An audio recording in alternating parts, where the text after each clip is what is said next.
How wonderful. Stanley was alone. Finally. This is great, he thought to himself. This is what I've wanted all along. I got what I wanted.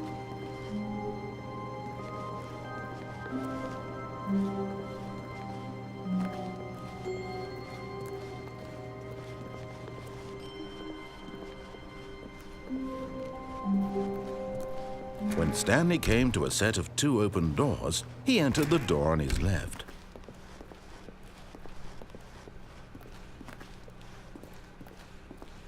Yet there was not a single person here either.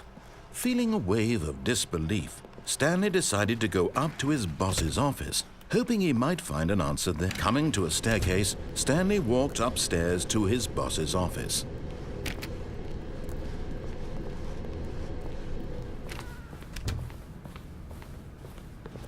Okay, I think we all know the drill by now. Blah, blah, blah. Dark secrets, the keypad. Stanley pushes some buttons. Oh, hey, look, it's a new passageway. Quelle surprise.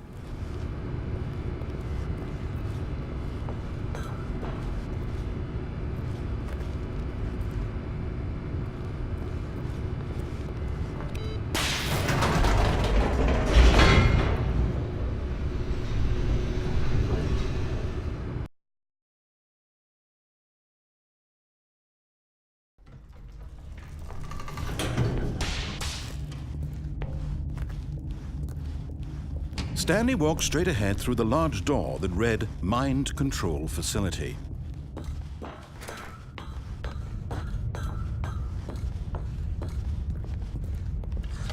The lights rose on an enormous room packed with television screens. What horrible secret did this place hold? Stanley thought to himself. Did he have the strength to find out?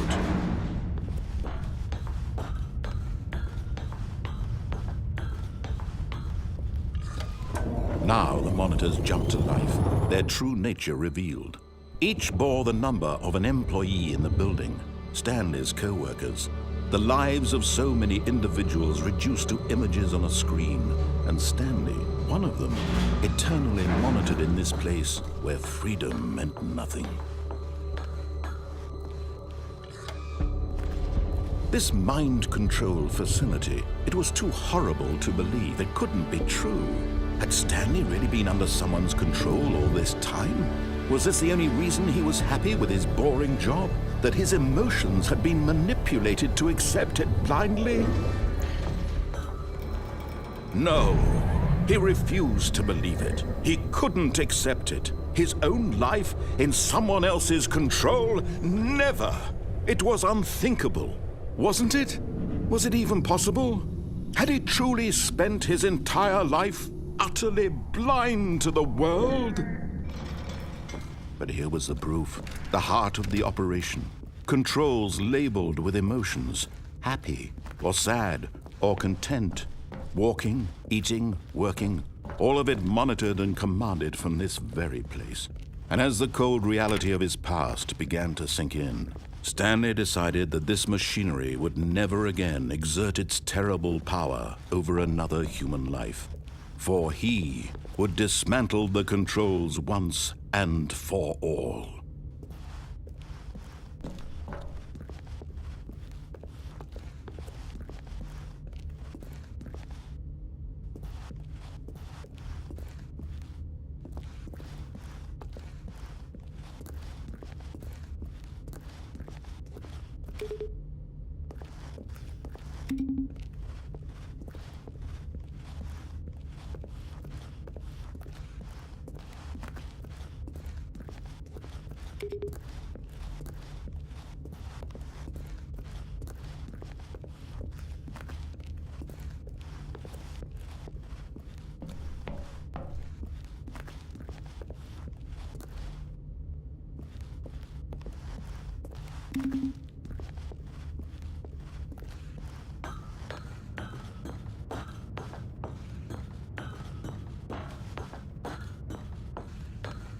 And when at last he found the source... Oh, Stanley, you didn't just activate the controls, did you?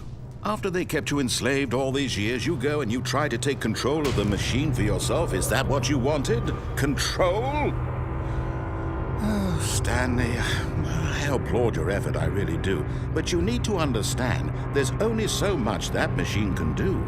You were supposed to let it go, turn the controls off, and leave. If you want to throw my story off track, you're going to have to do much better than that.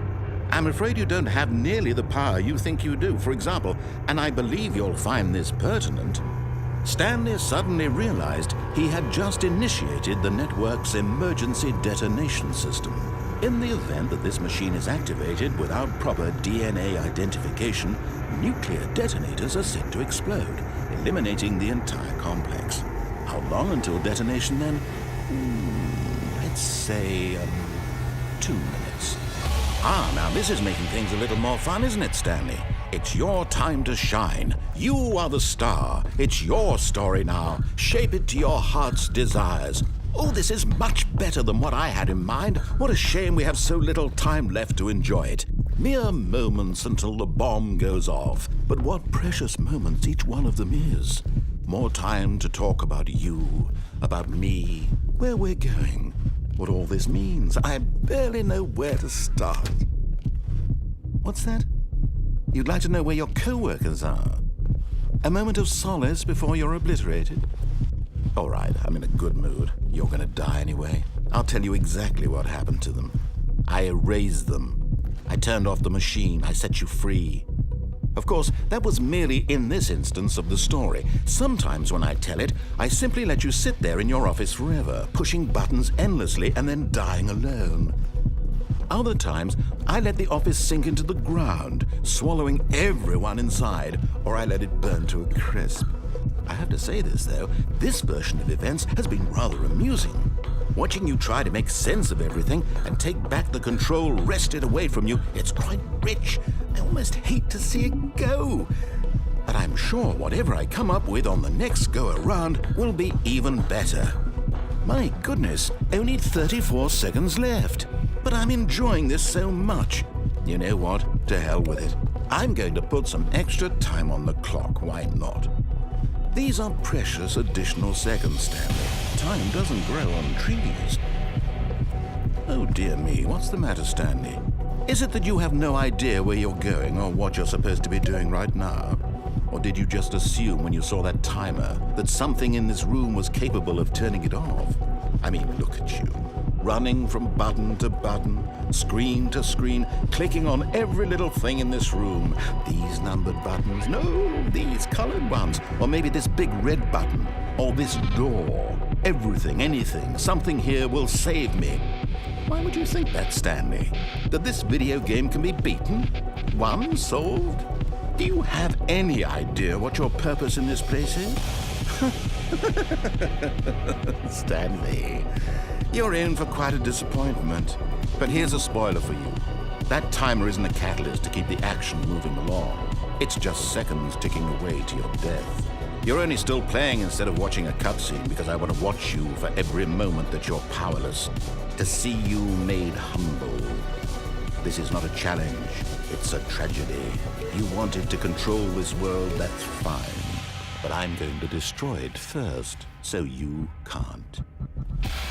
Take a look at the clock, Stanley. That's 30 seconds you have left to struggle. 30 seconds until a big boom and then nothing. No ending here, just you being blown to pieces. Will you cling desperately to your frail life, or will you let it go peacefully? Another choice. Make it count. Or don't. It's all the same to me, all a part of the joke. And believe me, I will be laughing at every second of your inevitable life from the moment we fade in until the moment I say, happily ever up.